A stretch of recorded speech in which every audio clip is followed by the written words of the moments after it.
Good evening and welcome to the Gresham Barlow Board of Education regular board work session on Tuesday, June 18th at 6 p.m. We're located in the Center for Advanced Learning, as well as all of our meetings held by a governing body of a public body, excluding executive sessions, are available online.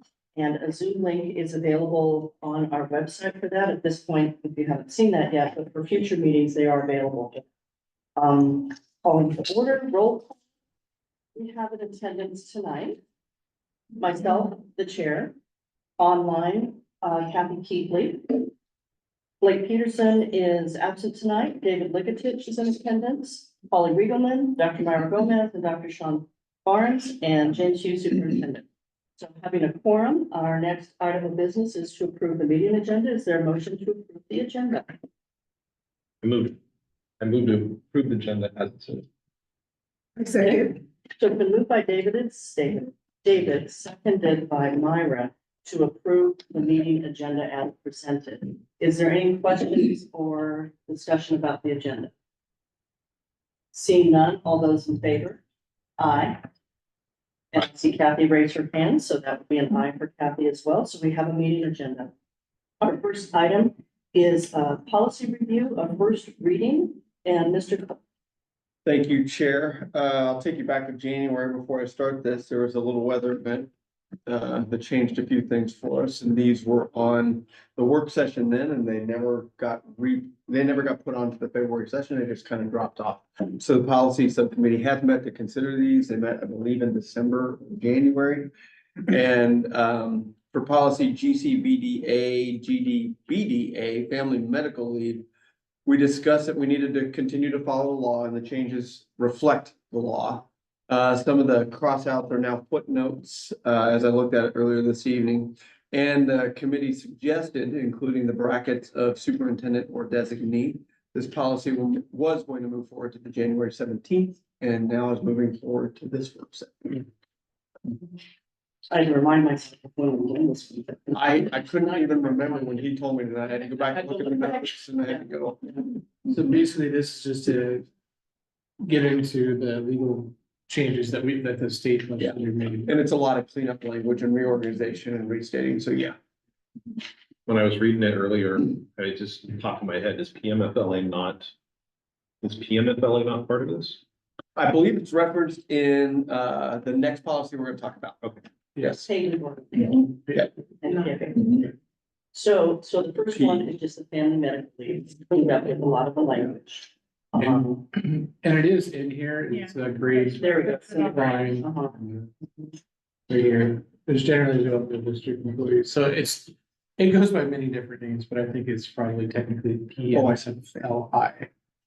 PMFLA is the new pay that started. Yes. Well, it's also PFLMI, which is what our policy refers to.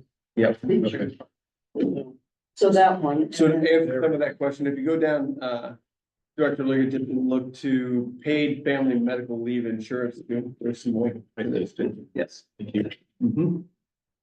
So both of these policies were reviewed by the committee. We suggested moving forward. They weren't substantive. They reflected the law. There wasn't a lot of debate, a lot at all about languaging, wording, or questions. So my recommendation would be to move it to the business meeting in September. Oh, no, excuse me, January or July. I'll get my year straight. Yeah. July is the next month after June. July business meeting. And so the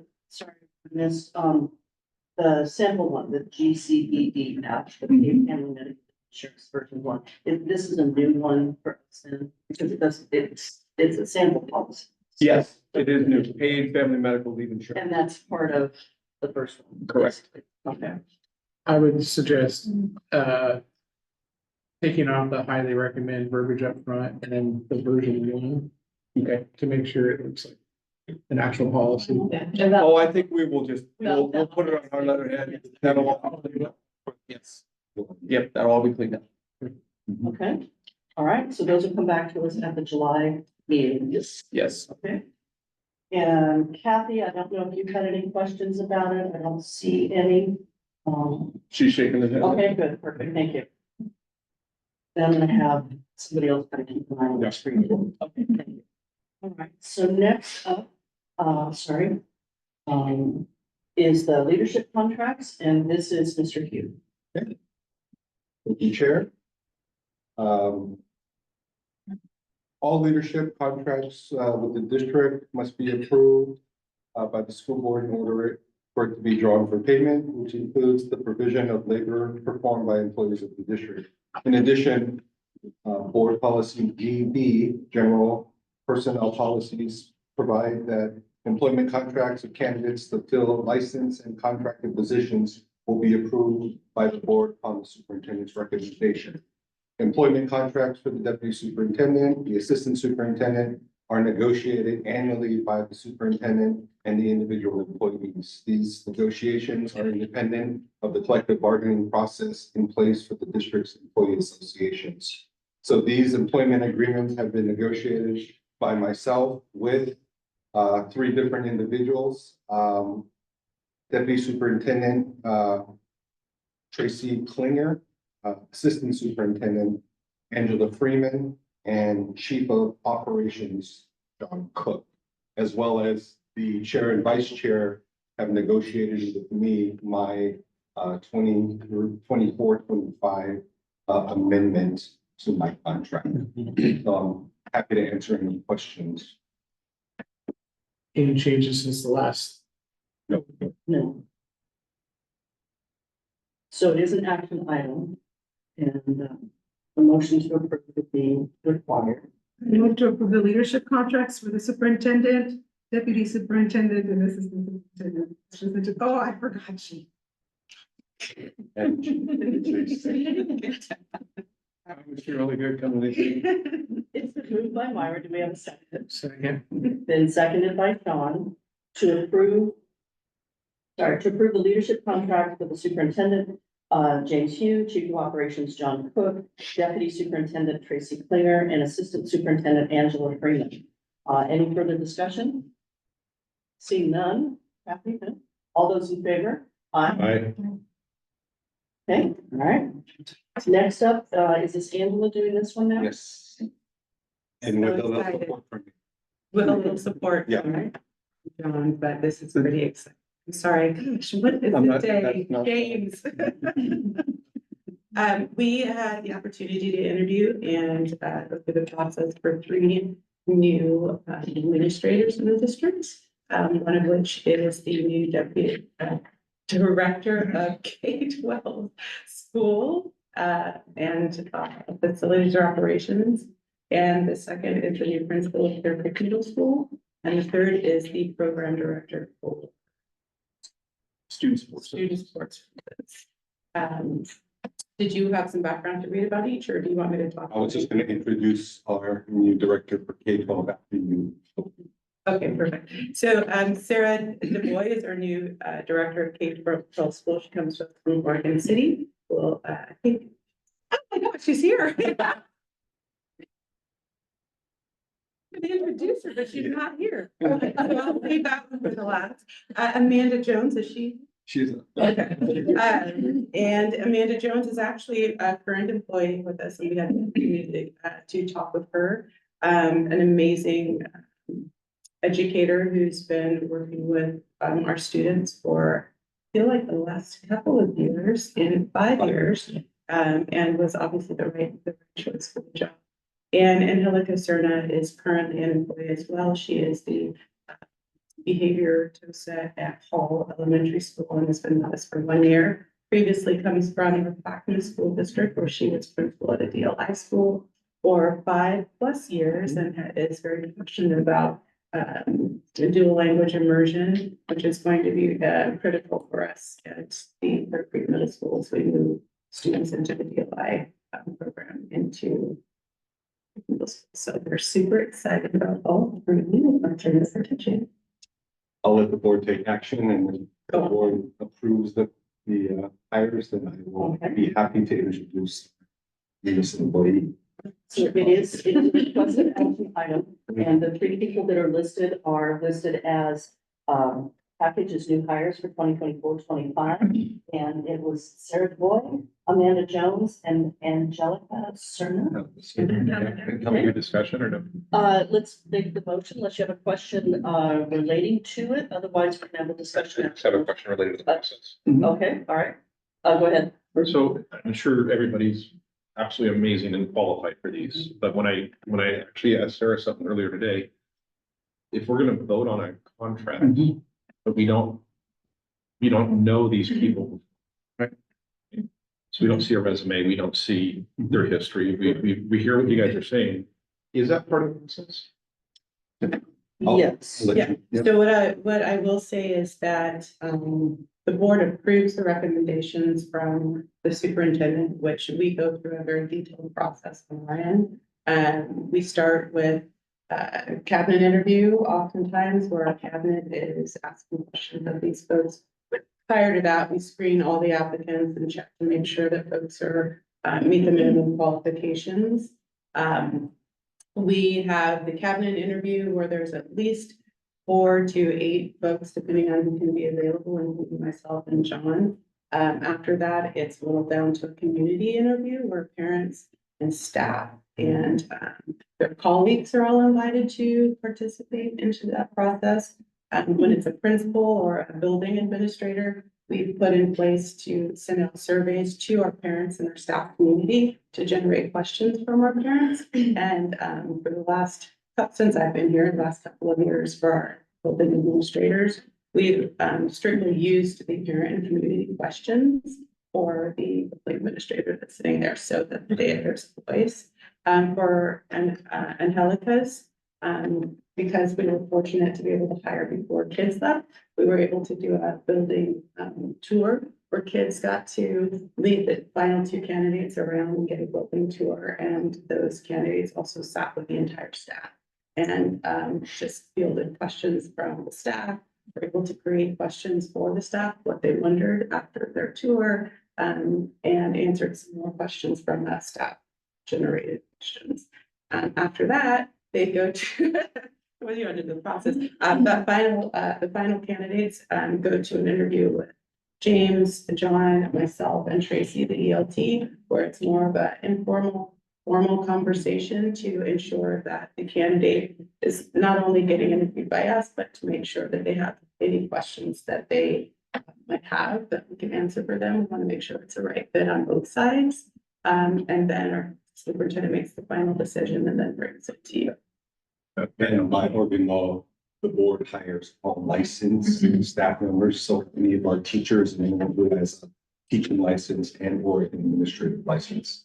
So those are the ones that, you know, during our business meetings, you usually, through our consent agenda, the board actually approves those. Of course, you know, we've had some hiring since that time, and so that's why we brought this forward, not necessarily part of the board business meetings, but this is a work session, but we felt like, you know, the position starts July 1st. They wanted to get folks a jump start. But that's generally the process. And of course, with human resource and with our hiring managers, they verify all of the references. And so we have a computer program that we can go in and I can take a look at, you know, this person and that person and the different recommendations that come forward. And if it's from, let's say, a district that we know, we can also make, you know, phone calls and gather information in that way. But we have a whole packet of application packet with recommendations and information. So there's quite a bit there.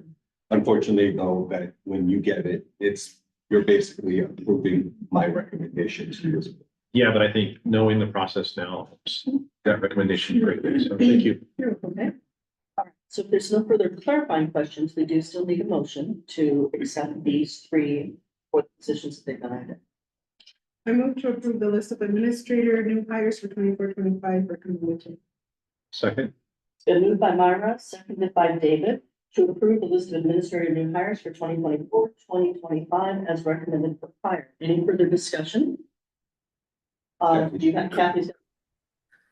Yeah, my only question was, is this for the program director, is this a fill of somebody leaving or is it a new position? Phil, program director that got a director position in Pasco, Washington. And you actually met her, Last year. last spring. So she was only here a short, time, but that is filling a position that we have. Okay, is that good? All right. Any other questions about the motion? All right, seeing none, all those in favor? Aye. And Kathy has her hand up, so any opposed? Passes unanimously, thank you. I think it's important to note these are all positions that are, they're not new positions. Okay, good, thank And you. then, Chair, Yes. could I, introduce? Yes. Our newest hire to the team GVSD family of administrators. So Dr. Sarah, the boy, comes to us from the Oregon City School District, where she is currently serving as assistant superintendent and doing quite a bit of things. And he has chosen to join Team GVSD and our administrative colleagues. She has quite a bit of experience as an elementary and middle school principal. She's been in education for over 2 decades. And she is very qualified to support principals and to fill the similar role that Mr. Schmidt had done this last year for the district. But she's excited to come to Gresham Barlow. It's a little bit bigger than Oregon City. She supervised 11 principals there. We have a few more than 11 here in the district. But anyway, it's my pleasure to welcome Dr. Sarah, the boy, to the Gresham Barlow School District. Sarah. And she is here with a significant other. You want to introduce your Sure, +1, your yep, this is as of about a week, my new husband, right? So not only did she interview with us, she actually got married over the weekend. Yeah, I could have a brownie as part of the She wedding. did have a brownie on the way. But I think that Yeah, normally we would do this at the board business meeting, but because we had done the board business meeting already, I really do like to have our newest administrators come and meet you as a board. Certainly, she is going to hit the ground running starting July 1, but she's very excited to be part of the district, and we're looking forward to having her part. thank you so much. All right, thank you. Welcome. Absolutely, welcome. And you are welcome to stay as long as you want, and you're welcome to slide out whenever you're ready. Our next item might be some interest to you. It is to me for sure. Mount Hood Community College, discussion with the board about potential bond, and we're gonna have them come up front. And I recognize. Thank you. Sure. Read through or. You want to sit here so you can see it? Sure. Okay. I'll stand on this. And wherever you want to sit. Here, or Where, Lisa can sit well, here. whoever wants to be able to see the Yeah. screen, whoever is, okay, well, we can see that, otherwise, yeah, there's. We can keep going to the right. Yeah. Plus one. Don't move here. That's what happens when you leave. Yeah, all right. No.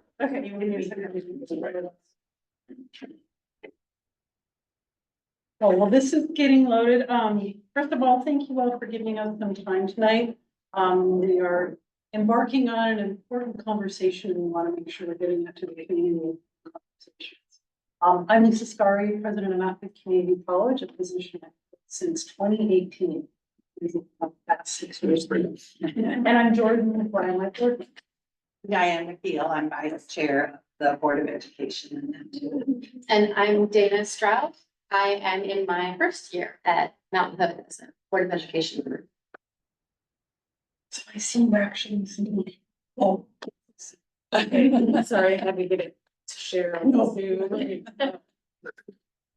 So we appreciate the opportunity to meet with all of you and to share our plans to prepare and reinvest in Mount Hood and also connect as fellow educators, people who care about education.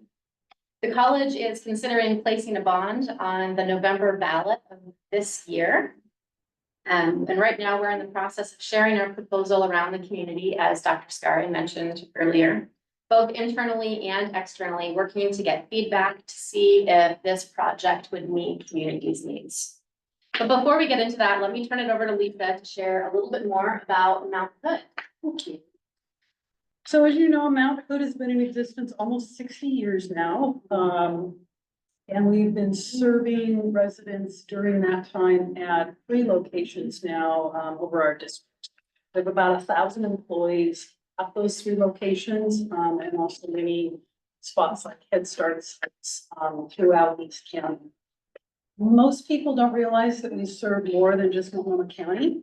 So we have a 950 square mile district that runs on 82nd Street to the west, Parkland, up along the river, Cascade Locks, Government Camp, and then down through Clackamas County to capture cities of Boring, Sandy, parts of Damascus, and a little slip of Happy. We have a full range of programs. We'd like to say we started first with our Early Head Start program. We have 21 sites in East Multnomah County. As you know, we do dual credit offerings with our school districts. Great partnership with you there, offering your high school students college credit for classes. And for adults, we do a full range of credit, non-credit, degree and certificate programs, in addition to adult basic education, GED, and English as a second language. Next year, we are excited. We are launching our first bachelor's degree in cybersecurity. It'll be the first one in this area at a community college, and we're only one of 3 in the state that's been approved to be offered. So we'll have that first graduating class in 2026. And something most folks don't realize is we also serve over 6,000 apprentices in 21 different trades. Now, a few of our accomplishments. Last year, we were voted the #4 community college in the country for the highest quality education at the most affordable price. I attribute that affordability to the board, who every year when I bring the budget, they say, can you get the tuition a little bit more? And most years I'm able to do it. So, but it's something we're proud of. Give a nod to Clackamas. They were also in the top 10, but they were 7 competitive or anything.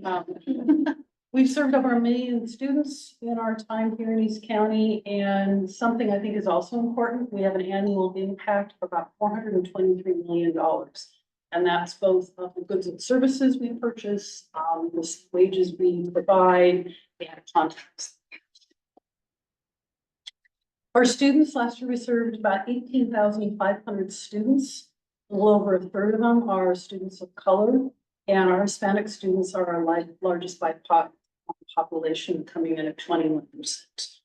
We are an emerging Hispanic serving institution, so we hope within the next 4 years to actually have that designation. Most of our students are part-time, and our median age is 28. Now, something I think is interesting, I pulled numbers, this was as of mid-April, so the numbers may have changed a little bit, but if you look at it, we average 475 dual credit students a year. And so those are students in your high school that are receiving college credits. In addition, we have 1,150 students that are on campus that actually have Brush and Barlow on their transcript. So, and that's an average for the last 5 years. So technically, on average, we've been serving about 16,027 students from the Brush and Barlow School District on an annual basis. So it's something very significant, and something we're proud of. I know that you are all familiar with why educational entities go out for bonds. You've had to do it also. Community colleges are not similar, are similar to school districts in that our residents provide our capital funding, not the state, like a university. And so we're exploring the possible November ballot. This is critically important for us because for Mount Hood Community College, we haven't had a bond pass in 50 years. In the very beginning, when Mount Hood was built around 60 years ago, we spent $12 million. So now it's time to protect the $12 million initial investment we put in, and this is part of that process. We really need the win. Our college facility staff have done an excellent job using the resources wisely that we do get and preserving the taxpayers' initial investment. So to inform our bond, we have done a lot of research, and we still are, in collecting data. The phase we're in right now is going out to the community, like we're here tonight, and getting your input. So based on our strategic plan and our academic plan, enrollment plan, the college developed a 5-year comprehensive facility plan.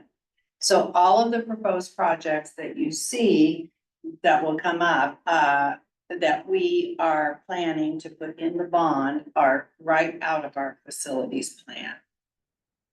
So our projects and needs in those plans, total more than 200 million. So we then formed a bond development committee, which was a group of community members, employees, students, and board members. So over a series of meetings, and you will recognize one of those names up there. So over a series of meetings, the last being a build-a-bond exercise, they prioritized and refined the list of projects that you will see in the bond. We took that list, we did polling, and to see how the projects resonated with the entire community. So using that information, we categorized the projects into 3 themes. And you will see again up there, the names of the people that were on our bond development work group. And of course, James was there with us, and we appreciate you doing that and giving your time, because it was a series of a few meetings. But the input was so important. And if you want to say anything about the process, James, you can, or we'll pass on. It was a very good process. It was facilitated, and we were able to, similar to our own experience prior to the 2016 law version, had a lot of community input, a lot of stakeholder involvement, a lot of moving parts and pieces around to look at the themes that will resonate with the community. Thank you. So the bond will positively impact our community, and the themes around our project are prepare, invest, and connect. So the bond will prepare our students for success through safe and modernized classrooms to meet the needs of education and the workforce today. It will invest in facilities improvements that repair and maintain our current assets. We are not looking to build anything new. We have the ability to repurpose some of our existing space within our buildings, within our facilities right now. And it will certainly connect us with our community, including our swimming pool, which the community loves. And so to do this, we propose a $131 million bond. So I'll dig a little bit into the projects, just to give you an idea. So the prepare for the workforce, one of our investments is to establish a multidisciplinary healthcare learning lab. We have a number of healthcare programs, including respiratory care, nursing, medical assisting, surgical tech, probably forgetting a few. And the idea is, right, when they go out and work, they don't just work, right? They don't just work. And so we want to create that more like environment. So the different students will be working with each other in their own areas, but trying to simulate what they'll experience in the workplace. To support that, we desperately need to modernize our labs. I shared this last time when James did a tour with us and walked into our chemistry lab and kind of gave me a look. I'm like, I know, we're working on it. So, really trying to get those modernized. And then it's also about the safety of our students. We currently have no ability to lock down our facility. When we do our active shooter drills, somebody literally has to go up to the door, take an Allen wrench, turn it in the doors. Those are the things that keep me up at night. So that's a priority for us, as is seismic retrofitting for facilities, and then also in investing in our assets. This will be renovating and upgrading living spaces, both formal and informal. We'll also replace outdated equipment, help us to become more energy efficient. And we have been first approval, to receive an $8 million match from the state, so we just need to have that get pushed through the legislative sessions here, but that's another highlight that we can extend and not. Is the match dependent on passing the bond or is? So it's that same It's thing? dependent on 8 million match of non-state dollars. Okay, so that was what Gresham Barlow was there. And then the last area is connecting, our athletic facilities and our pool are widely used by the community. And it's a center for recreation, but it also is an economic driver. The outdoor pool hosts a number of competition and events that brings a lot of individuals outside of our district in here to shop and eat, stay. And the chamber a couple of years ago did an estimate that it brought in about $2 million a year. So. Rather than 40 people in a restaurant, so. There we go. Because there's a Junior Olympic qualifying tournament there. Yes, 4 days. yes. Yes. And so we want to cover that outdoor pool, which would allow us to use it year round, so not just in the summer. Also some additional improvements for access, so ADA compliance, so people can get around. Well, everyone will have access to all of our spaces. So what will our bond measure cost? So because our district is so large. Quarter.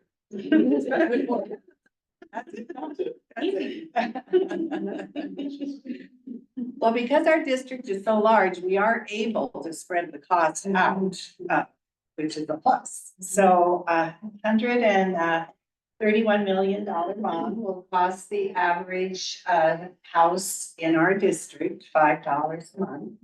Or as you can see, it's 25 cents per thousand.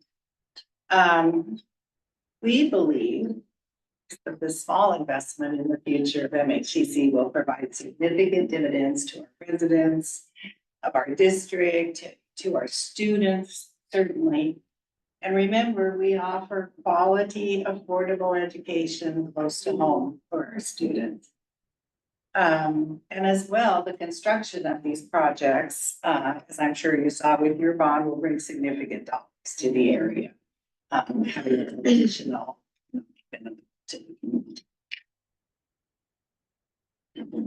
So as we said in the beginning, right now, we're still in the community input phase. Once we get all the feedback and polling, we will then decide as a board and vote on if we're going to put this bond on the ballot this fall.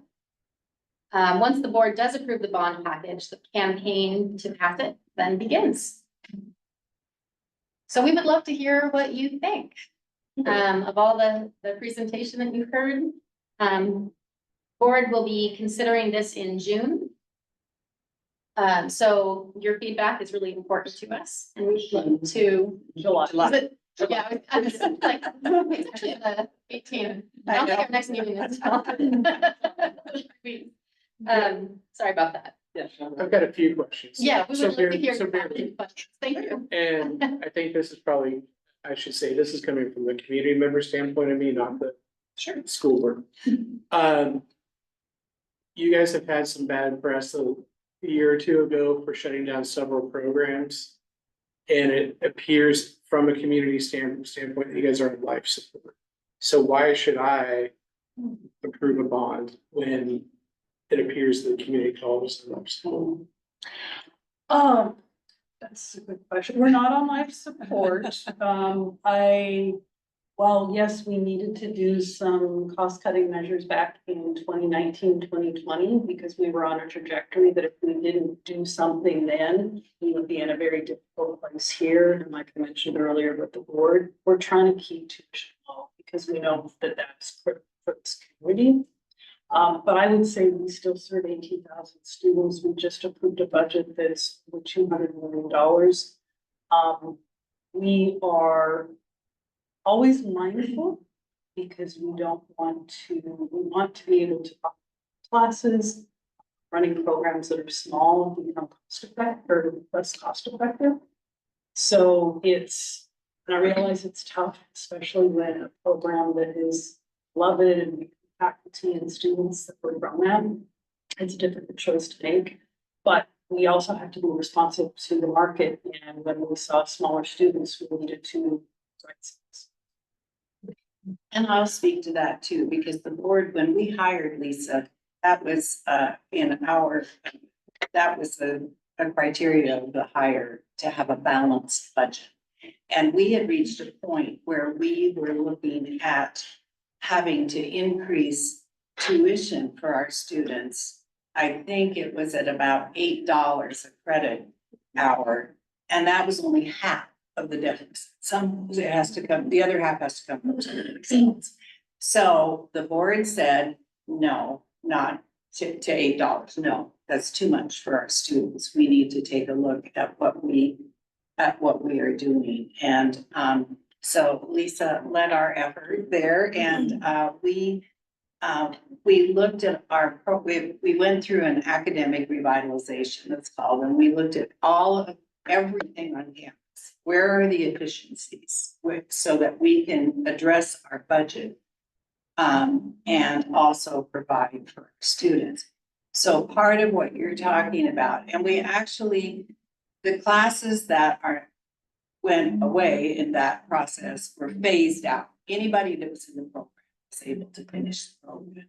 And some of it was just basic economics. If it was costing us more to have a program than we were bringing in, if it was something that brought in some money, if there was a low number of students in a class, how could we, and we actually were able to combine some classes so that we didn't have, two classes where we could have one that would address what we were doing. But that was a directive of the, and had we not done that and right-sized things, as Lisa said, we would have been life support now, and we're not. And and we're able to keep the tuition reasonable for students and run the college and keep it sustainable. So we just had graduation. We had 900 graduates. Well, they weren't all there, but a good number of them were. And, outstanding students. And the classes that we offer at the college are workforce-based classes. Our graduates come out and are ready to go into that workforce. And so part of the bond is we want to be able to update the facilities and the equipment and so forth that our students use, so they're even more ready when they get Mount Hood Community College to go into. Okay, yeah, I mean, I'm just saying, that's the perception out there, so you might want to Right. get out ahead of it. Yes, But yeah. that was sort of something along the same lines I was thinking of. I mean, I probably have maybe as much history with Mount Hood as some others in this room.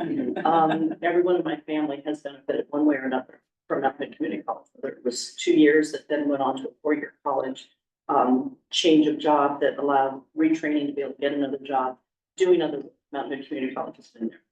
I would say, and I'm pleased, I went back to look at your bond development work group, and you've got some very positive, strong people here. That's a good move to make. But as Director Barnes said, Mount Hood needs to, in my view, up their publicity game. Because I don't think people really recognize what Mount Hood has. And I see a lot more advertising, basically, from other community colleges. I know what they do. I wasn't sure what Mount Hood was doing, and I live right in the backyard. So I think that's gonna be very key to getting people to understand why the bond and why it's necessary and what's still going well. What are the things that are still happening, that it's not all about credit recovery, which is extremely important, but it's also that job training. It's that moving on to getting your less expensive credits that then transfer to, so you don't have to pay them at the 4-year college. And just making that really shine. I think that's something that is gonna make or break.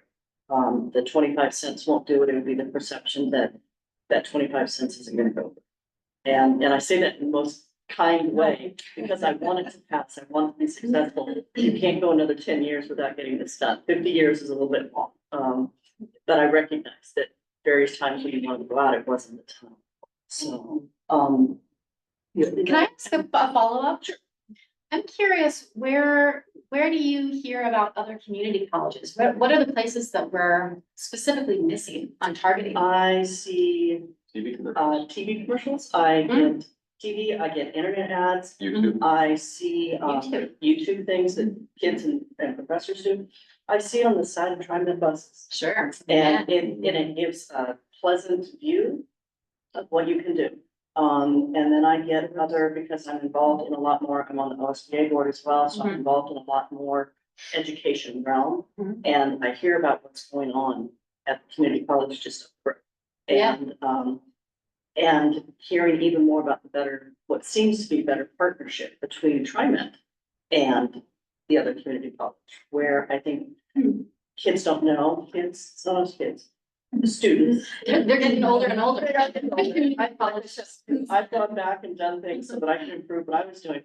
But TriMet has changed some of what they do in order to get students to Mount Hood. Yeah. Whether or not they're still in high school or whether or not they're in one of our neighborhoods. But that's heavily advertised for what they're also doing for the college. So, but seeing it in that social media realm and seeing it more than just, it's not print media anymore. Right. It's not newspaper, it's not Yeah, that. I get a lot of print media content actually Do you? at home. I Yeah, I get don't. a lot of print media, but I don't. You do have kids in other school, places. though. I do Yeah. have kids in school. Some are coming of college age Yep, too soon. tomorrow. Yeah, soon. Next year. You have one more year.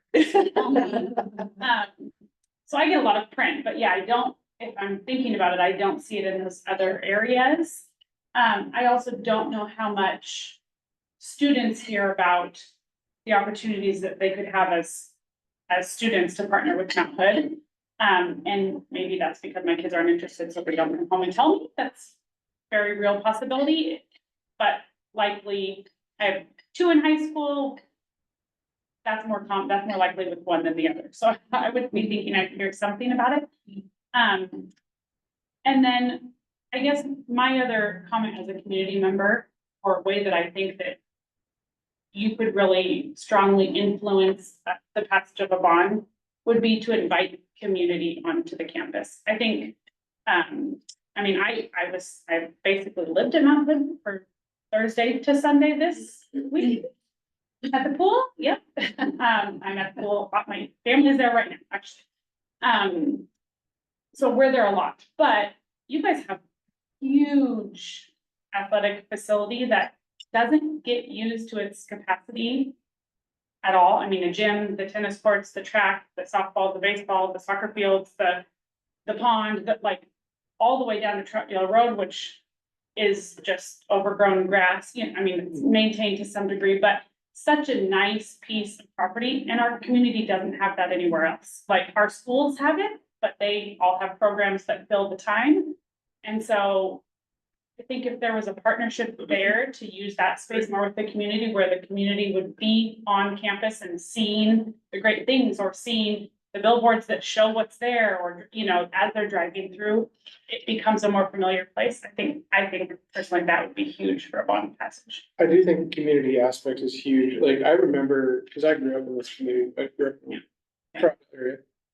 I went to basketball games as a kid at the gym, but I see no I mean, I don't even know if you guys offer it anymore. And the other thing, you know, like all the unused fields, like the baseball field, we're just turfing our varsity fields. It'd be great if that one was turf, so we could hopefully, you know, host tournaments to get people from around different community, get the great back. Yeah, You know, that's because huge. the current field's old. And so if we could maybe have some of those dollars go towards improving other facilities would be, you know, to make it more community oriented would be great. The other, so that was my second thing, is like pushing for the upgrading more than just. But the other thing was, we might want to put a disclaimer on the quarter or a date because him and I were confused because the average house around here is worth about $500,000, which would be $10 a day. But then we looked up the tax assessment, and it's more like 310. It's like that. But you might want to put a little like asterisk, like average assessed, Yeah, because tax you're gonna assessed. get a lot of people like that, so. That's not true, but it's only a quarter a month or what, or, you know, $5 a month or whatever. Unintentionally misleading. Yeah. Yeah, and I think that was one of the things when we were taught, because most people don't know what assessed is. They get confused, so we were like, okay, let's pull it down to what it really costs with, but yeah. So as a Mount Hood dropout, which I had 2 classes there that have greatly gotten me work. Will it fix the broken concrete steps? Which one? I don't know if it's like targeting that or not, but man, that's. I do visit Mount Hood because we do the state pride there, you know, I'm there for various other things. But when I do go down there to post jobs or on the board and stuff, it's like, there's a hole in the step, there's a hole in the step. Is that gonna be addressed in this? If, That's part of the asset preservation. And we actually, if anyone's interested, have the detailed list of every single project and what the estimated cost is. Part of this will be, you'll remember seeing that the total cost was 201 million. Through the work of the one development work group, right, kind of the settling on the $5 would be accessible. So part of it'll be, we can't do everything, but it's also scalable. So we're also looking at state match, right? That'll bring in another $8 million. What are other ways we can also leverage this to bring in the money to try to get people to it? I'd also suggest, because guts, we don't know guts, Fresh United for Safety, and they just passed the bond. Their first time around, it wasn't that great. The second time around, just kind of like we were saying down here, the advertising for that, and then the thank you to the community afterwards. I would strongly, if you haven't already, get with some of those people from Gus. I think Mike was on there, right? Yeah, and find out what that strategy was for the second time around. And then my other question would be is, do you think putting this up for September, since Gus just passed, everybody's looking at that grab right now, is it the right timing? That's the $1 million question. We're doing another round of polling next week. So depending on what those results are looking like, we'll determine that'll be considered. It's general elections generally tend to also bring out people who supports of education. And when we look back to the 2002, when we did pass, fortunately it was by the supermajority, so that's why we didn't. We have, I think, 52.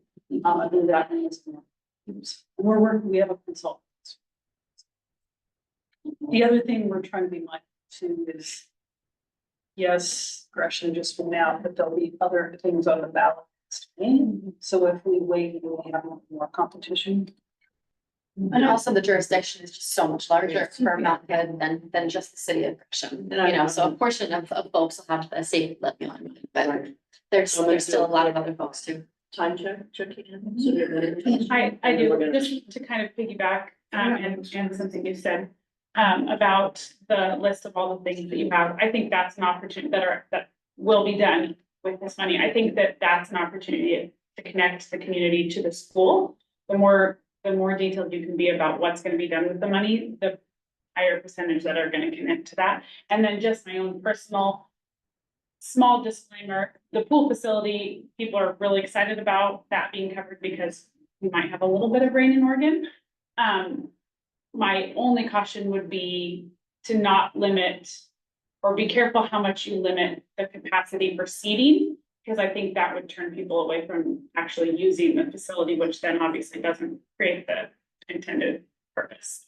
And that's one of the, from the architectural structure, we do have size limitations for the winter time, but trying to be mindful, especially in summer. Well, because that's when water polo state tournament and the swim state meet would both be in the winter time. So if it limits it so much that you can't host, then you won't bring in that money with those state tournaments because the capacity won't hold the spectators, so just something to look at. Myra, and then we'll round up. Yeah, I'm wondering how you're bringing in student input in your design. The development group only mentions one student and you said you have over 18,000. So are they being part of other areas of the development plan? Yes, students were involved in the development of our comprehensive facility plan, so like all the work that went up to bringing this shorter list. The fund development work group looked at, and actually a lot of their input was around, that's why you see, we call them studying, they call them.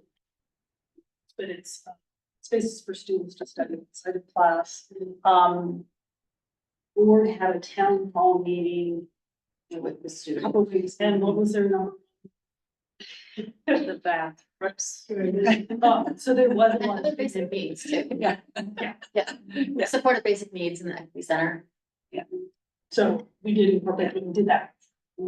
And then, you mentioned that you're working towards being a Hispanic Serving Institute. Do your faculty and staff reflect the student population? Or is that something you're working towards? Working on it.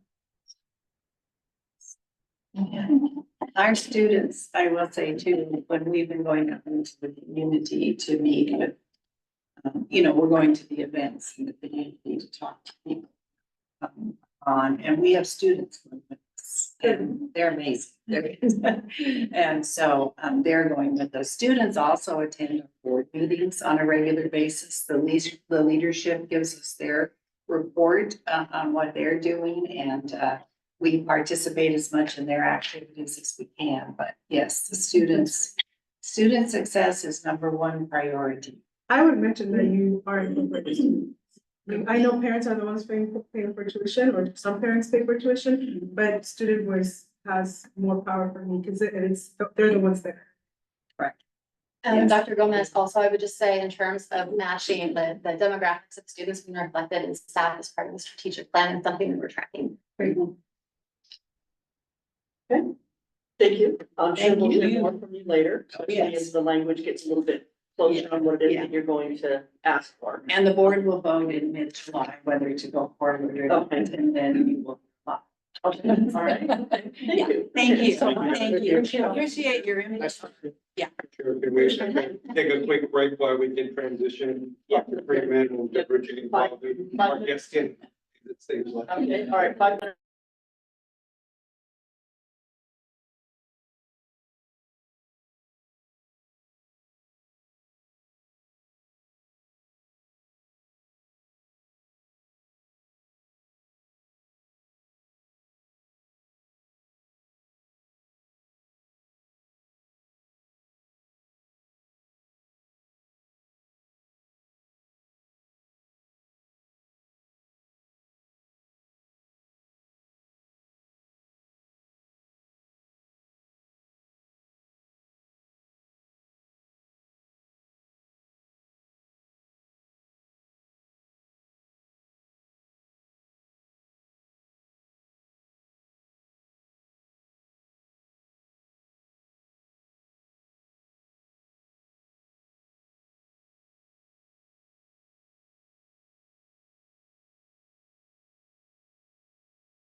John back. Sorry. We're back. Be nice.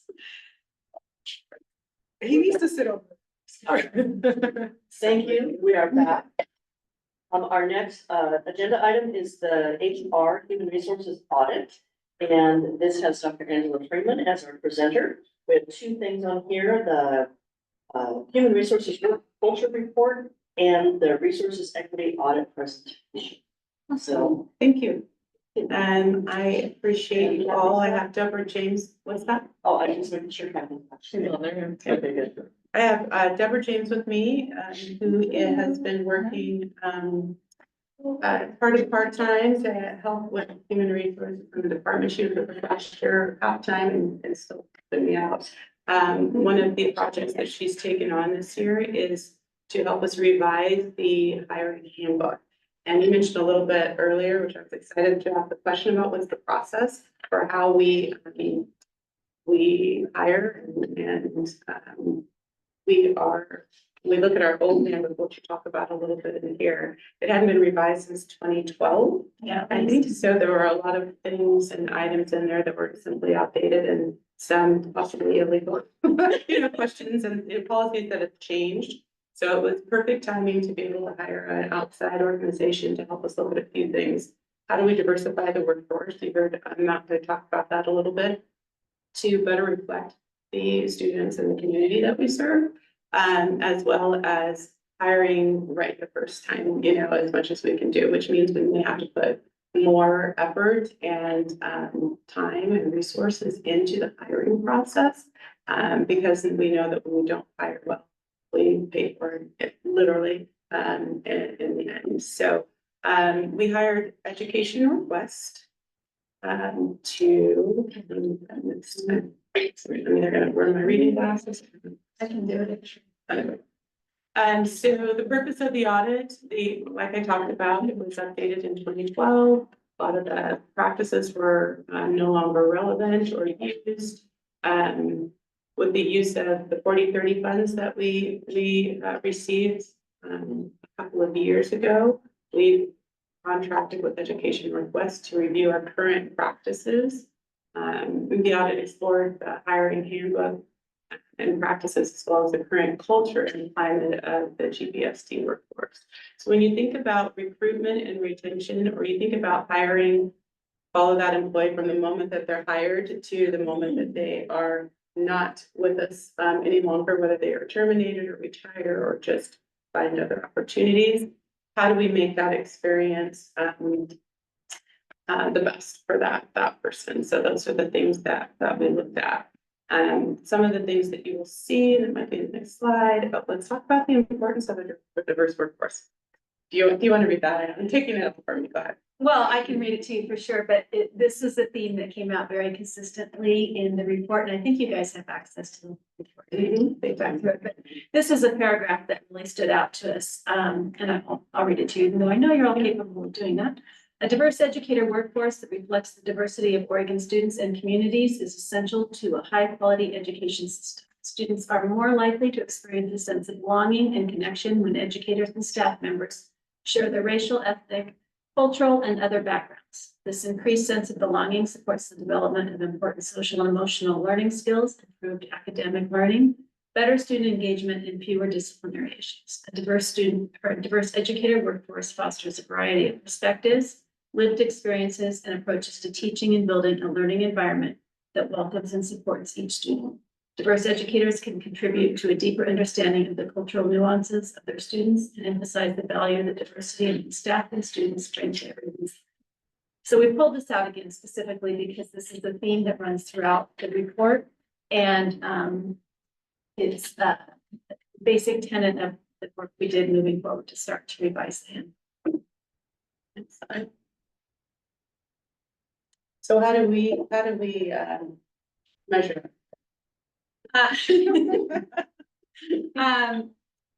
So we have a larger disparity in terms of our students of color to teachers of color compared to the state. We have 12% of our staff in Gresham Barlow that identify as teachers of color. Well, 50% of our students identify, and with the state, it's about 40% to 15%. So you can see we have some work to do in this area. So it was known already that this was true, but it was nice for this report to kind of point it out to us and emphasize what we were already working on. Does this include administrators or district staff or just teachers in the classroom? I believe it's teachers. I think it was teachers in it. Okay, so Yeah, and yes. and so the methods that were used is on the side. Northwest, we work with Vicky Medega, who I think you all have met. She's been the same person who did the disciplinary handbook work with us. Used the documents and surveys and interviews. We basically turned over everything that we had, bless their hearts, all of the documents that we had in HR that we used to hire, any policies that they could review. They surveyed the entire staff, our district office, the hiring administrators, and did focus groups with folks. And they spent over a year compiling and organizing the data. So you can see there are 434 documents, 651 employees responded to the surveys, 1,600 answered to the open-ended questions. And we were, Vicky was really excited to see, like, I've never seen so many people actually write, put notes in the comments. So that was where they spent a lot of their time trying to find themes within the comments. Did 9 focus group interviews that involved and 7 interviews individually. And it was one thing I appreciated about their work is they did certain reviews and surveys, and then they would dive deeper, finite questions, and then do a focus group individual. So I appreciated that they just kept digging deeper. It definitely wasn't a surface. Sure. So as Angela alluded to, this was broken up into kind of 2 sections. That's the hiring handbook itself and then the climate part. So on the hiring handbook itself, these are just some of the highlights. Again, the report calls out a lot more things, but it talks about the job descriptions include most of the information, but could be improved upon. Be able to increase diversity, equity, and inclusion. That we have different wording for workplace expectations in some situations that differed among schools, and sometimes that makes sense and sometimes that doesn't. So that's something for us to look at. Most interview protocols are clearly worded and open-ended questions, but we need to work on our cultural sensitivity and behaviorally focused questions. And hiring managers, which is a lot of us, but primarily principals or building level hiring managers, identified the need for training on equity, implicit bias, and equitable hiring practices. And the hiring managers, which again is a lot of building level administrators, have a deep commitment and true desire to increase their skills. So I think the overall theme there is that while there's a lot of good things happening in certain pockets, there's a need to kind of systematize it and make it more consistent across the district and among hiring managers. Some of the comments that came out were, I don't know where to find this, or the question, where's the job descriptions? And some of the job descriptions weren't the same from one, same job, but different descriptions, or maybe they were in a different order. So just making sure things are more aligned across the board. And that's just a result of, systems being updated, buying new software for our employment systems, and not always having the time or capacity to update them. And then the part for job satisfaction and work culture. And this was a piece that I actually had Vicky add. They were going to just look at the hiring handbook at first, and when I first started work in Gresham School District, I know there was, I think they had just come from contentious bargaining, and there were some things that had happened before I got here, where there was a bit of some fractured relationships between administration and teachers, district, just all around the board. And so I wanted to I did a couple of things. I actually did some exit interviews with folks who had already left the district, specifically people of color who had left the district, to just talk about why they left, what would bring them back, some key things that we could change to make the workplace feel better and what they recommend. So questions like that. But then I asked Vicki to possibly put a survey together that we could ask all staff to talk about those items and get a sense of what are people feeling and what is the culture and the key things we could address. Just curious, when you were asking questions, was there an overwhelming standard, or were they kind of on different segments? So again, that is the results, the findings for, that's what these are. And I think there's a summary at the end of the packet on that. Some themes that emerged. All groups employee satisfaction with their work culture range between, between 5.0 to 7.3. So mid-level for their work culture. And I'm gonna just kind of go off the cuff here because you can read those, but mostly people are, when it comes to their building and their work spaces, super high satisfaction. They really enjoy working with their peers and their colleagues in their buildings. Overall, had a pretty positive culture and relationships. District-wide, there was it went down a bit more as far as and it's not, I will say it's nothing that we didn't know already. A lot of this is affirming things that we've seen through the state survey that employees do. I don't know if you had a chance to read that, but I think we linked it. If you don't have it, I can link it for you. But we saw it in state survey results. We've had testimony coming to public comment in the district over the last year or so. So some of these things align. Some of the results align with what we already know. Second bullet, a question at work, I feel administrators view my cultural identity and experience as assets to everyone's learning, 67 to 70%. Employee satisfaction was high for their building. I said that. Top-down decision-making was identified as an issue. This was one that Vicki decided to take a small focus group of those because it's like, how can I, like Deborah said, kind of focus in so that she could give more specific feedback about how we could get better. And that's where she met with, there was a gender, I won't say imbalance, that's not the right word. What stood out for her was that women were having lower ratings than male. So she pulled women administrators, hiring managers into focus groups to try to get more dialed in on what were these, the ideas that they were, the problems that they were seeing. So that will show up in there. I talked about is consistent with the Oregon statewide educator survey, and less than 75% of the respondents who identified as Hispanic, Latino, or Spanish origin agreed that they had access to professional development and leadership opportunities. So that goes into our pathways programs, which, and keep in mind, this was done back in October. So since then, we'll talk a little bit about what we've done since October and what we've been trying to live. Our pathways program to make sure that we are recruiting and supporting our administrators of color.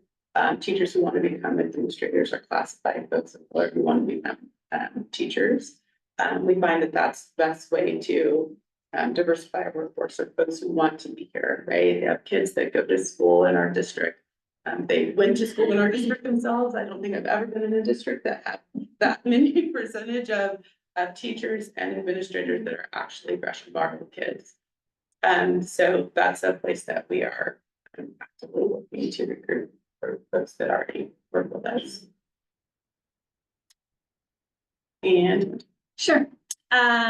These were some of the recommendations, and we just kind of identified them as adaptive need or technical need, meaning is it just like we need to reorganize something, or do we need to do some deeper work in really thinking about it?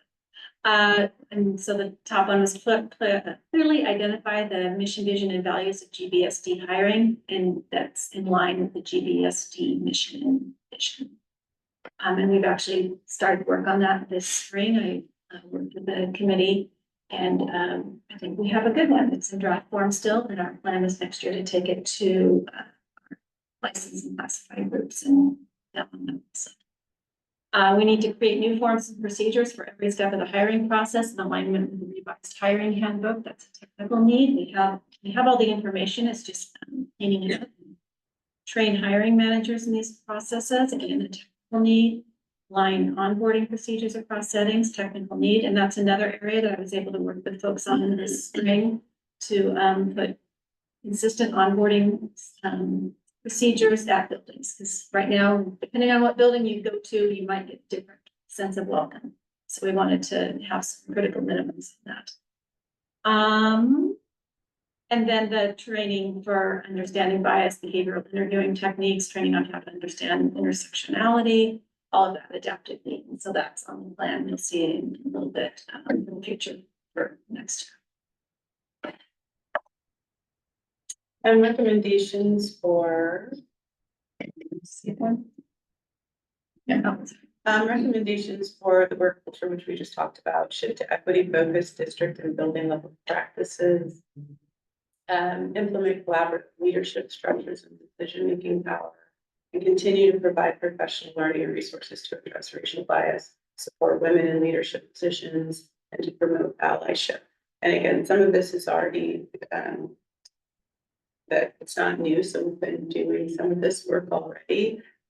For example, working for the last couple of years, really trying to build trust and collaboration, a true authentic collaboration relationship with our teachers union and our classified union, by being consistent and humanizing, the processes, and really asking for feedback in an authentic way, not just in a informative way to say, hey, we did that, but really valuing the feedback and the input of all of our staff. Let's see, professional learning and resources. Yes, so we're obviously working with Joe Truss on the addressing equity and anti-racism in our district, but moving that into the hiring practices. Sometimes folks don't even know that they apply. It's not only about race, but about gender, for example, or things that we always do a confidentiality statement, and some of you all were in HR might know what this is, but at the beginning of your interview panel, well, there's certain things that you legally should not be asking, right? To folks who may be in a protected class, so that's women of color, age, differently abled folks. So just making sure that our hiring managers are aware of potential biases and ways that it could put our district in jeopardy. And next steps and current steps, because we're already doing some things. Sure. I just want to give a shout out to Angela. She's just done so much in the last, since she's been here, to collaborate and communicate with associations and just build those relationships. I've just seen a shift, and I've been in the district for a really long time, so it's been a really nice shift to see. And that goes into the negotiations. To have those relationships as we go into negotiations is just really important. We've also worked really hard to involve staff and administrative hires. She talked about that process earlier for the Clear Creek principal. That's been consistent for any building level administrators that they will hire to really, have voice from the folks that are going to be working with them and living with those folks on a daily basis. We now, in the last couple of years, we've always had a staff orientation, but we've made it much more fun. So now there's a new staff orientation. It's basically the Friday before all staff are expected back in August. And it includes not just teachers, but administrators and our classified folks. And it's a day where they get to learn a lot about the district. We feed them, they get to meet a lot of people and just build some collegiality. Affinity spaces. Don By Jackson's done a lot of work around that. And so we continue to have that. Celebrate staff publicly. I think you've seen all of that happening this year, and that's what's going well with us. And just making sure to the best we can through wellness committee, through everything that we are onboarding staff and continue relationships and just to have those positive cultures in the work site. And I think that we're all familiar with the people that you work with, the closest are the ones you become closest to. So of course, that's where it starts. We want you to feel really comfortable there. And it's easier and to, push out and say, oh, the district office isn't doing stuff, but we're building on that as we try to make sure their work sites are the best they can be. And we'll add to that, with the exit survey, revising that exit survey, because it's like 3 miles long, and like, if I'm leaving the district, I don't want to take another paid day to answer, 200 questions on the exit survey. So trying to revise that to really be more open-ended so that we can learn from our staff about what we can do better. And making that exit interview process a little bit more accessible. I just had an exit interview with a staff member last week, and it was really insightful. And I think just take that back to the supervisor of the commission, but they would allow me to share some feedback with folks. I also want to just reiterate about the onboarding piece. I think that's a hole that we have. It's wonderful at some places or departments where there might be a party and a handhold and all of that, but for other departments might not be so much. So we really want to ensure that every person who joins our district is that same amount of care and support, so that they feel like they're set up for success to do their job. Do you want questions now? Is it okay to wait? I can. Okay, we only have a couple more. Yeah, I think it's almost done. So as I talked about this spring, these are the 4 things we worked on in terms of the revision of the handbook. And it was a group of just administrators at this point, partly because we were starting so late in the spring, we didn't want to pull people out of the buildings. So they've worked and done drafts on all of these things that will be brought back to a more diverse committee in terms of our other employee groups next year. But we were able to get a good start on these 4 things: the mission, vision, and values. Define hiring processes for DLI, multilingual learners, Title I, career and technical ed. Those are kind of outside of the norm of teacher hires, so we wanted to make sure we were a little more clear on how those needed to work. Define interview team expectations, as Angela's kind of talked about. We need more consistency as buildings are saying, who's going to be on the interview team? It can't just be who's in the hallway at that moment. It needs to be a little bit more thoughtful and build the capacity for that team to do a good job. And then, as we've talked about, define onboarding procedures. So that's some of the things we've already started and made good progress on.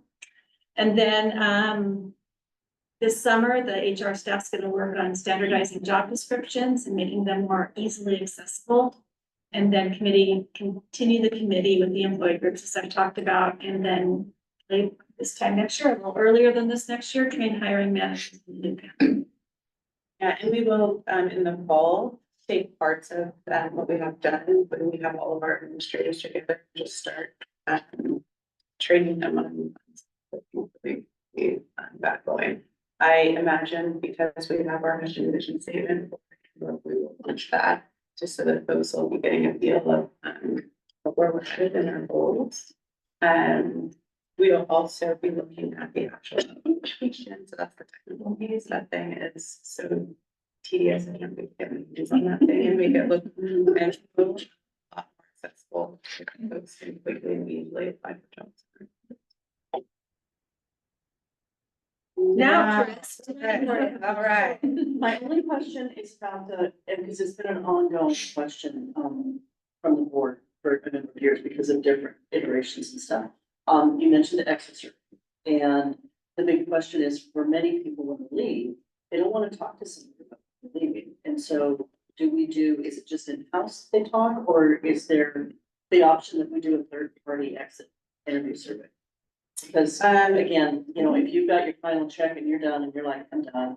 Right. And so we don't do a third party at this point, but all of the actual survey, the electronic one is in the so they could choose to say their name or not say their name when it's collected in one space. For last year, we had about 63 responses. So I just, I don't think a whole bunch of people quit, but, and some of those were retiring and, you know. So that helps. I think before it was, About 2/3, I think. Yeah. Yeah, you'd be surprised how many people actually want to get with the next survey. Yeah. And Angela gives the option for folks to do it in person too, or, you know, so dollars and then. but the option that they can do it anonymous. There's, there's. And I think that's newer. I think. That was here before I got here, the exit survey. The former HR director decided.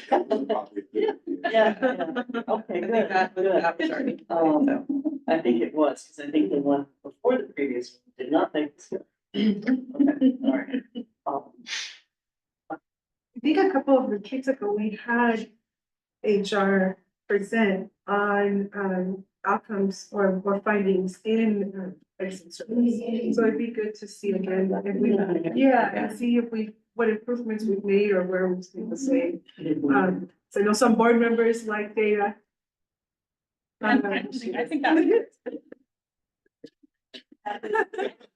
that was for me, I don't. Yeah, it was. Yeah, it's been a while, so Kathy's better get that. Did you have a comment, Kathy? Kathy, you're. Hang on, so we see. No, I know. I'm technically challenged. I did hear a comment and I went like this, so. I have a couple comments and just some questions. I really appreciate the work and I've certainly seen with Angela on board in HR that, and we know, especially with a lot of our conversations about our board goals, is relationships mean everything. Everyone feels better, more secure, more safe, more fulfilled when relationships are good. So I commend your work on that. One of the interesting things, and I ask this a lot, and I just wonder where it comes up, is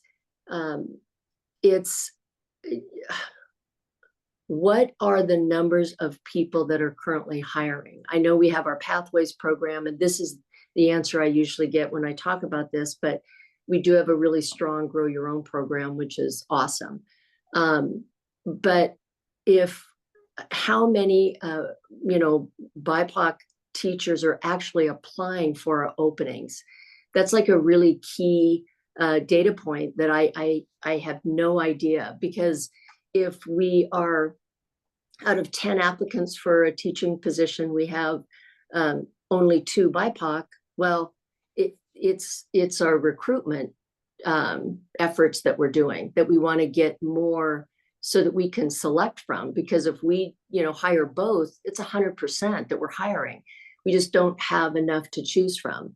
And the reason why I think that's really important is because because when we don't have our numbers up and our gap is wider than the states, I do think it was interesting in the report that one factor why ours is higher than the state is that in the last 5 years, the percentage of students of color enrolled in GBSD increased from 42 to 50%. So on top of, we didn't have enough, we still have not ever closed the gap where we were. Our student population is changing faster than we can even keep up. So I want to take that into consideration, but I think that if we don't know specifically what is causing it, because without that reflection of how many have been hired, then based on reading the entire report, it's really just all about bias and all of the stuff that you're talking about that clearly we need to work on always. And I've really seen a really significant intentionality at Gresham-Barlow School Board since I've been on the board. So if we aren't making progress, I agree, but I haven't seen the data that would give me a really clear picture. And I guess I should ask that.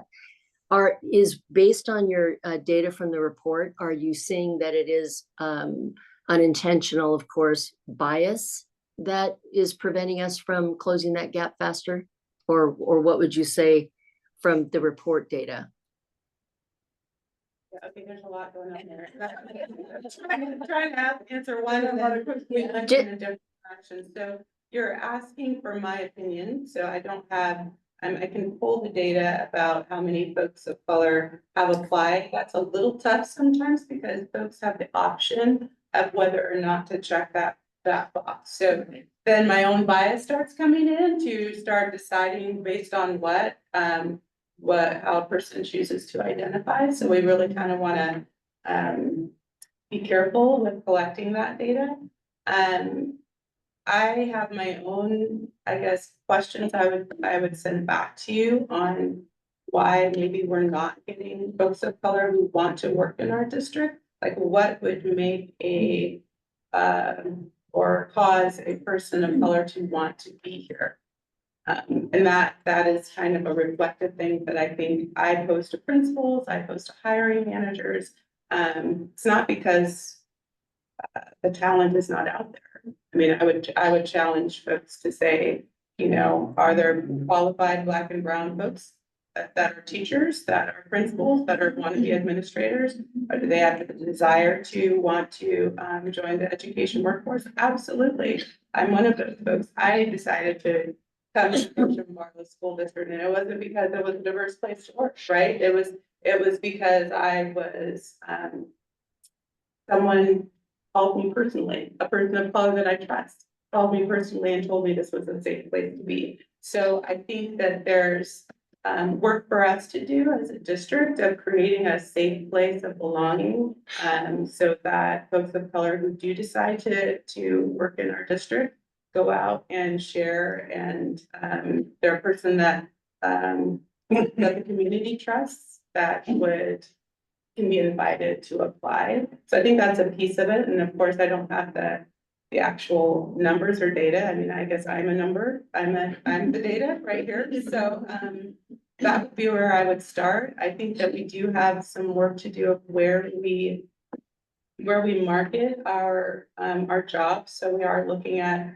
you know, COSA is where we post most of our administrator jobs. So I know most people who are for a principal or administrator job, that's where they're going. They may not go to an Awala website or somewhere else, but for other positions, like maybe in our classified, or for some classified positions, there might be other places that we need to look at to be able to post our positions. So I don't know if that answers the question, but I can definitely get some data. It might not be completely accurate about how many folks of color are applying for our positions. Well, but I think that your point about if people aren't, then we need to look at what, you know, the reasons for it. I mean, that will be more telling, I think. And if this is clearly what the issue is, then yeah, we need to look at that. One of the things that is really key, and I'm glad that it was all pointed out, is the consistency of all the hiring. Because one of the things in terms of like the job descriptions, the report talked about sometimes department, like individual principals go in, and if they don't know what the title is or what they're looking for, they might just create their own. And so that was a lot of the confusion too. So I'm really thankful that you've identified that streamlining. I think the challenge will be in, you know, like we've talked a lot about, each school is so individual in terms of culture. And we certainly want that because teachers will align with a school that aligns with them. But I do think that there are some, I hope, non-negotiable across the boards, which is exactly what you're talking about. So I like seeing that. I think that we need it in a couple of other areas too. And the only question that I have is that I remember, you know, back in, I don't know, 30 years ago, when we couldn't say we were giving preferential treatment because it was, you know, it was just against the rules and the law.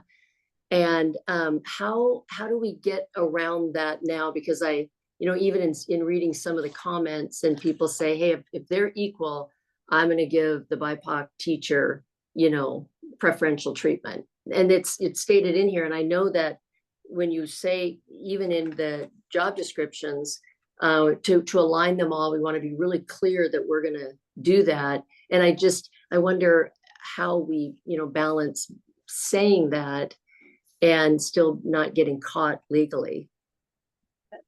Sure. this doesn't exactly answer your question, Kathy, but, through the Grow Your Own program, I worked on that this year and I worked with over 25 folks at various stages of becoming teachers and lining them up with resources. But one thing we tried to guarantee them is as they applied for jobs, most of them are already working in our district, but as they applied for the next job, that I would do the effort to guarantee them the interview. That doesn't mean they're going to get the job, but I would do the work to try to guarantee them to get at least the interview and get that far into the process. So that's one thing. It's not preferential hiring, but it's just a leg up to make sure they're considered. And it's similar to what we do with veterans, for example, or folks who are over. Happy out there. You hear the baby crying. Don't go out there. So similar to that, it's not preferential hiring, but it is definitely guaranteeing an interview or someone who may have experienced barriers that other folks don't. That goes with age and gender and cultural and ethnicity as well. Yeah, and I was just reading some of the comments in here and the job description. So I just wanted to ask that question because it is a delicate balance. We are trying to close that gap, and we want to do that. And we just need to, stay within the rules for that. Well, and I will say, Kathy, if I can interject for a sec, one of our newly revised mission, I don't know what we call it, was vision, mission, vision and values. And I won't get it right, but it was basically, we're looking for the most qualified human that also our kids can see themselves in, but it's very, our ultimate goal is to get the full, someone who ultimately is the best person for the job. So we're not going to sacrifice qualifications and expertise or anything else. Yeah, and that's not implied here at all. And I didn't mean to imply it either, but it was just what I've heard, read from the comments. Right, and those comments are from just people, anonymous folks in our district. So it's not that. Yeah. Those are okay. I think that. I would say that, hiring is the most important thing we do in education. When we hire well, our students benefit. When we don't hire well, we also know the challenges that you as a board, that myself and our district leadership team, our hiring managers and everyone, ultimately students do not benefit when we don't hire well. So I do have a watchful eye, and I am continuing to share with our team the importance of making sure we get the best folks in front of kids in whatever capacity, whether you're an administrator, whether you're a teacher, whether you're a support staff. And that's a big order because we don't necessarily reflect the students and community that we serve currently. That's always going to be a work in progress. When I was in HR, with folks before me, and certainly the role that Angela is actually trying to navigate through with Everest Health and the rest of us. So this is work in the right direction, but we certainly have quite a bit of work to do. I have a suggestion, and the chair and vice chair can discuss this on your own, but as I'm just thinking that we're the hiring committee for our next superintendent. So when our admin team goes to training on how to improve their hiring practices, is that something that we could also get so that we can better hire our next superintendent? Or just improve our hiring? I mean, that's a big responsibility for us. So shouldn't we get the same training that our leadership team? For thought for our chair and vice chair as you guys move forward. I'm writing it down, this memory will go. So it's the same training as, like. Yeah, the people that are, the yes. principals, the folks Yes. that are. Yes. Okay. Exactly. All right, were you nodding your head? I heard you last. I'm sorry, what's that? Oh, I wasn't sure if you were nodding to say something or just nodding in agreement. Okay. Just not. Okay. All right, I had a couple of comments, questions. So let's see, the hiring handbook hasn't been updated for 12. I know we had our student discipline handbook was also a number, I don't. 10 plus. No, yeah. So 10. 10 years, okay, 10 years. Are we putting something in place that's like a ticker that says, let's look at this instead of waiting for another 12 years? And I don't say that facetiously, but if I don't put a marker someplace to look at it, time gets away from us. And things, people change, stuff changes, it moves over and suddenly you realize that we haven't looked at this a lot. So what's the mechanism that you'll put in place to? And how frequently should it be reviewed? 2 years, 5 years? What's sort of the expectation on this? Yes, Okay. is the answer to that. And I don't know that we have a official timeline. I think it's ongoing. So at least let's talk about job descriptions, for example. We need to revise, we're in the process right now of revising all of the job descriptions as we can, making it be the same format, for example, or experience and required skills and knowledge, and making sure that's kind of the same thing. And then every time there's a new posting, if there's something that changes, we have to go through our unions if it's a new job to make sure that. So Felicia and I, and Jen and I have talked about, that's a natural time to, update our job descriptions and to make sure that it's on a rotating schedule. And just having that in kind of every other year rotation to make sure that our job descriptions are looking consistent. As far as the hiring handbook, I would say at least every 3 years for sure. But I think it's an ongoing process to ask hiring manager, how's it going? Some we have question banks that are in our hiring handbook. Sometimes the ones we know from 2012 are outdated and we probably shouldn't be asking anymore. Terms change, that we know can be problematic, that at the time right now, we aren't problematic, right? So we want to make sure that the language is updated and that we're not doing anything or saying anything that might cause more barriers for folks to be. And part of that then might be as well, making sure that the people who are involved in doing the that they are understanding what's changed or what's different, because they may have been there longer than some of the HR directors. And so making sure that they're up to date on it as well. And then I already mentioned the exit survey part. You said something a minute ago, and it's on the page, whatever page it's 11 and 13. So the handbook, the mission, vision, and values, revising the introduction to include those. And you said something a minute ago, does HR have its own sort of vision, goals? Yes, per se. And are they, you have a wonderful vision. Chocolate's a great vision.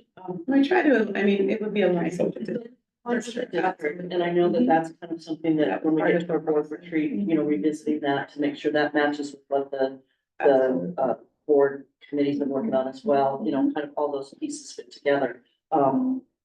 But I just wasn't sure if there was something that was, because you said something a minute ago that hiring the best, most qualified person to be in front of our children. And Deborah's done an excellent job with pulling a group together, and she's had maybe 3 or 4 meetings with a hiring handbook committee that are folks who are in principal positions or hiring managers, administrators in the district to start the work on this. And the first activity was looking at the district mission goals and values and making sure that we align our HR hiring. We just wanted, it's still under the district umbrella, and we just wanted to make it more specific to the hiring process. Make it real. Yeah. Okay. I guess I would ask, since I am part of the board goals committee, if that's the overarching umbrella and then the district goals, should that be established first before we're just realigning these right before that's established? Is our timeline problematic? Yeah, I think there, potentially some challenges around, At some point, you're gonna hire a new superintendent, and when you hire a new superintendent, there has to be some alignment with board goals and the district values as well as priorities. Usually there's a process called strategic planning, right? So, there's really no perfect time to do these things, but, there's certainly some opportunities, in the future for the board and the district to really, kind of align these practices and strategies, so it can reflect the values of the Gresham Barlow School District and our community.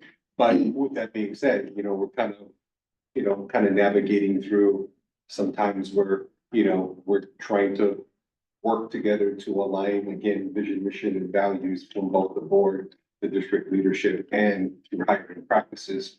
The good thing about it is it's a working document and there's going to be opportunities for us to continue to tweak. When I kind of first asked about the, 10-year timeline, I'm looking at Sean and he's like kind of doing this, because in HR, right, you're like 10 years is a long time, but no excuses. We just have not been able to keep up. And that's why it's so important that we're working on systems today, because we don't want to have the same conversation 10 years down the road. Or maybe some of you may still be on the board. And if we have the same kinds of, practices, that's not a good thing, right? But I'm very cognizant of the fact that, and probably was part of trying to help support and change some things. But at the same time, right, we have run up against some obstacles for various reasons. And no blame. We just have the opportunity to really do some good work right now. I'm appreciative of our focus and our energy and the momentum that I think we have and the buy-in that we have from our staff. Again, hiring is the most important thing we do. And I continue to say that to our team.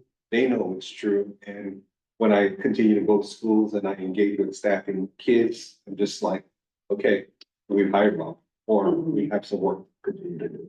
So, Okay, and I appreciate that. yes. Any other questions from the board, from Kathy? The document that we received, the other document, that was the, on the work culture, the HR work culture. Of the 99 pages, which ones would you like?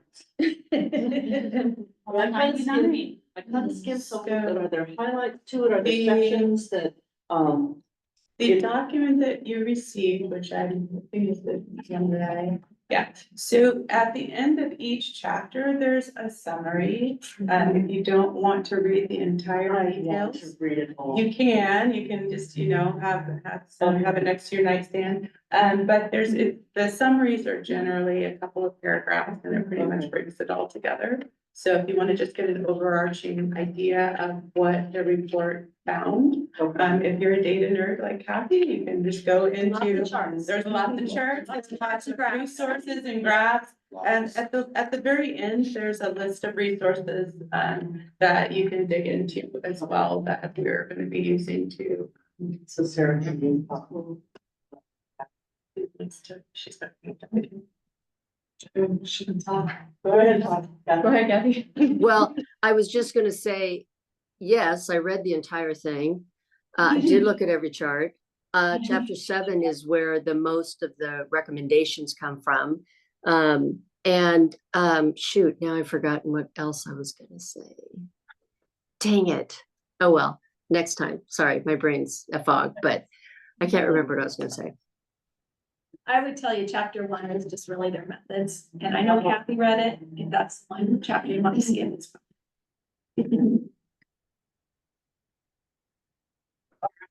Anything else? Kathy, anything else? Any other board member?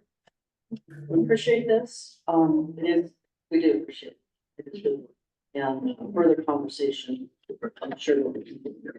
And I did write down, Myra, your thought about, making sure that the board has access to some of the same training as we move into hiring our very important. I didn't ask you to read it. When that time comes. I asked the chair. I just told her I didn't. I wrote it down. For you, John. Okay. So with that, I believe we are on to our next agenda topic, and Are you guys? leaving? Yes. I have to fly out in the morning to DC, so. Okay, okay. Thank you so much. I appreciate you all. Thank you so much. Thank you. Yeah, so it's just a quick, update on the agenda topics, announcements, those other. So yeah, so the next thing that we had, well, there were two.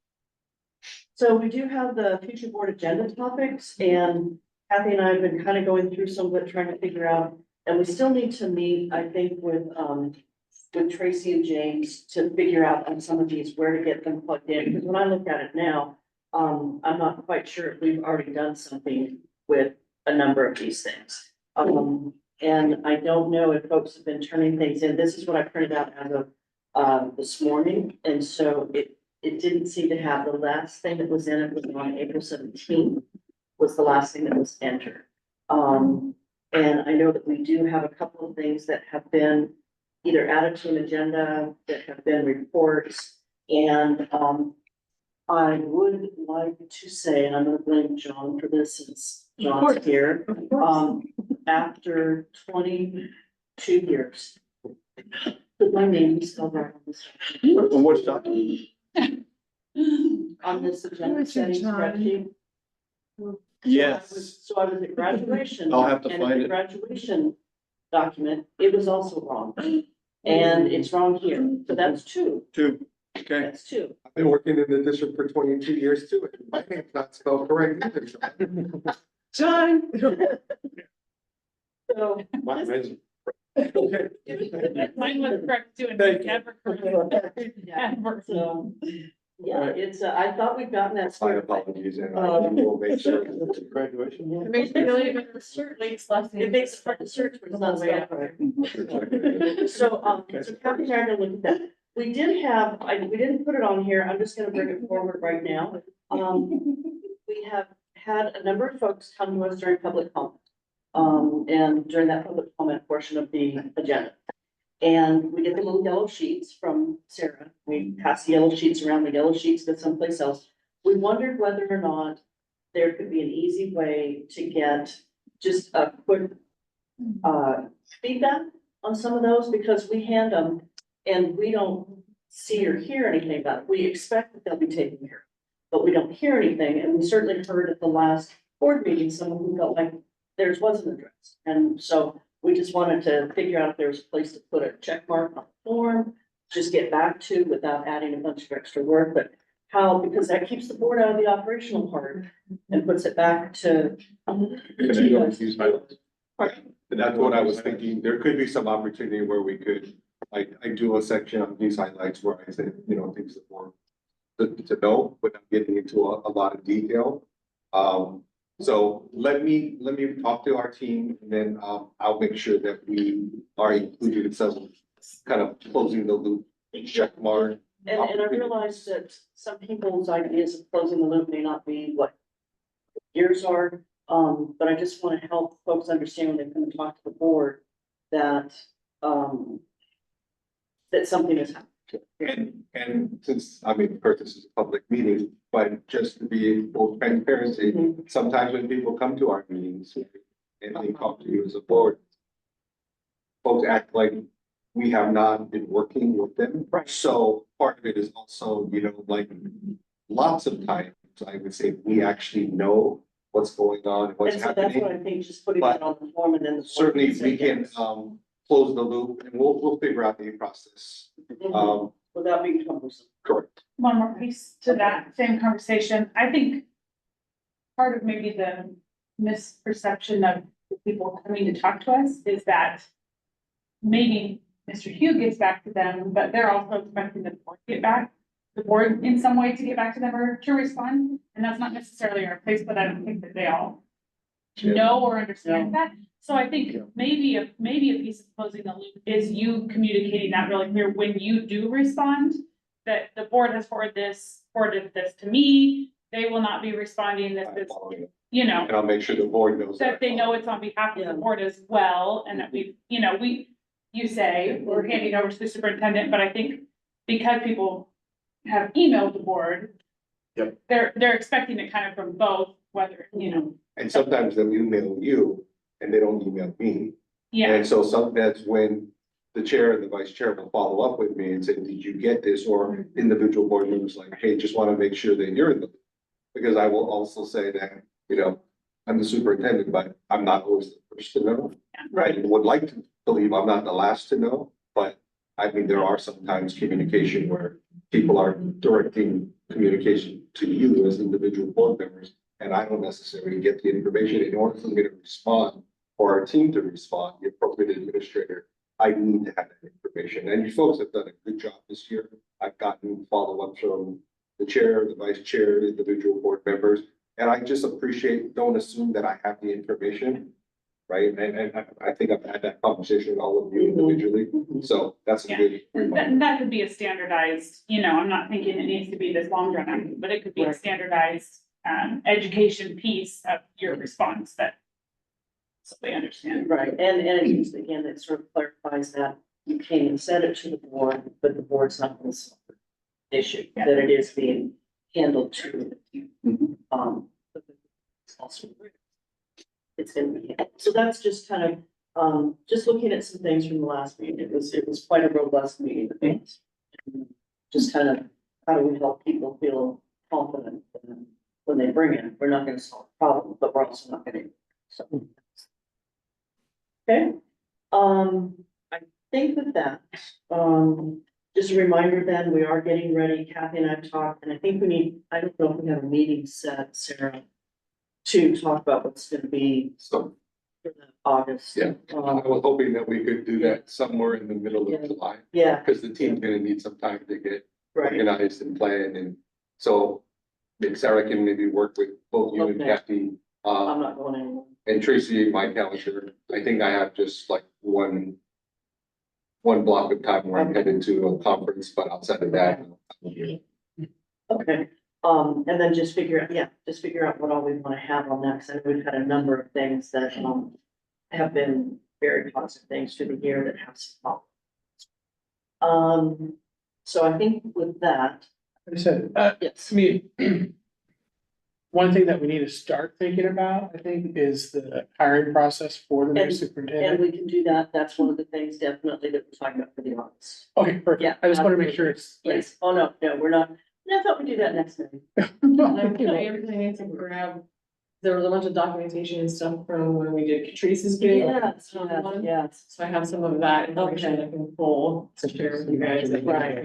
You've got Yeah. And then we can a have. baseline of things to start with. Okay, so that's good on that. Announcements. We have, I don't know if everybody gets, I'm not sure if y'all are on the mailing list to get stuff from OSBA, just I am. Are you, Myra, on it? Because you've been to a conference. I've been to 3. Oh, okay. Yeah, I think I've only missed 1 year in the. Okay. Anyhow, so the summer board conference is coming up. The regular conference is Saturday, August 10th and 11th, Saturday and Sunday, August 10th and 11th. There's a pre-conference, it's an all-day conference on August 9th. It is a, accredited leadership institute, sessions. And, the conference itself is being held in Salem. They moved it away from Bend. It was getting a little bit too expensive to do it in Bend. So for us, it's a day trip. It's going down there and coming back. They try and reserve the limited hotel space for people who are coming from further away. So those of us that are local, you do get your mileage reimbursed. And Sarah sets up the registration. The last date to register is July 19th. If you register after that, there's a $100 late fee. And once you are registered, if something comes up and you cannot make it, let Sarah know right away because there's a deadline for canceling the registration as well. Cancellation fee. What's that? Yeah. The name, the cancellation fee. Right, the cancellation fee, exactly. And so they try and keep it informative, get to the point, get stuff done. It's also an opportunity to talk to other board members from across the state. Good chance to talk to folks about what's going on in terms of all kinds of things that are happening. So anyhow, that's coming up. And Sarah, are you gonna do the admin professionals session or? Haven't decided yet. I have to look at my. whole Yeah, calendar. yeah, that's her looking at the schedule too.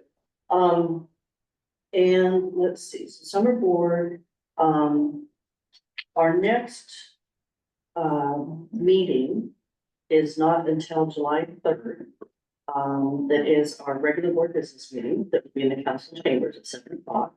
We do not have a work session scheduled in July. We get the time off because then we'll be doing our August. When is August? 23rd. Okay, and are we gonna do the Thursday before to, are we gonna have a lot of new folks that we wanna We meet? definitely will have that opportunity for the board to meet and greet. Okay, new okay, administrators. so when we get to that, get the right date on here. And So that is August, 23rd.